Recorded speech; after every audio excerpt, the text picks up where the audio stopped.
My research is on the American Revolution, why it happens, why it matters, and I'm particularly interested in Pennsylvania's history and the revolution in Pennsylvania. I just published a book on that, and I have a new project where I'm looking at the development of American executive power during the American Revolutionary War.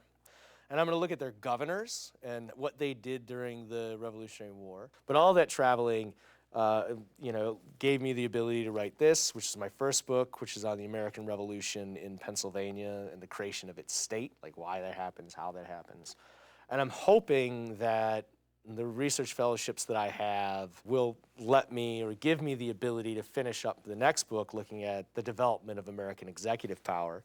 So that book is I'm really into right now because not because it seems timely, but because it's looking at how executives were created during that Revolutionary War, but also how people on the ground experienced executive power and debated it. People were working out how to come to terms with the colonial past and the creation of their new states. And in Pennsylvania, that meant the creation of a constitution, but that also meant that how do you implement that constitution on the ground? So what is your government going to look like? How is it going to govern?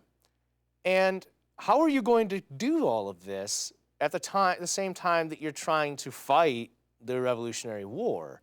And that may help us understand, like, the presidency, for example, and what a president could do, but also what governors can do. And I was fascinated by this pre-COVID, when you had governors that came to, really take over the way we dealt with COVID. The idea of compromise in the ways that we govern used to be very American.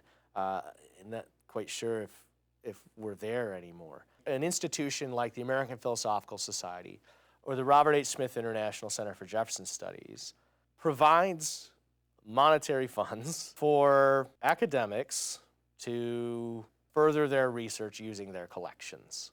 And they bring people together as fellows or a community of people that share particular interests to share ideas with each other and conduct research together. So I'll be looking into the records that they have. They have collections. I can't do the research that I do without going to places like that. That's kind of the stuff of which history is made of. I think fellowships are really important for the way for what you can get done and the kind of research you can do. I think it's cool because if you're in Pennsylvania, like some of the places I write about in here, I'm living around. And I think that kind of connection is kind of helps me reach more, who I'd like to be reading the book. This idea that we're more divided today than we ever been? No. Right? If we look at the Revolutionary era, they're really divided.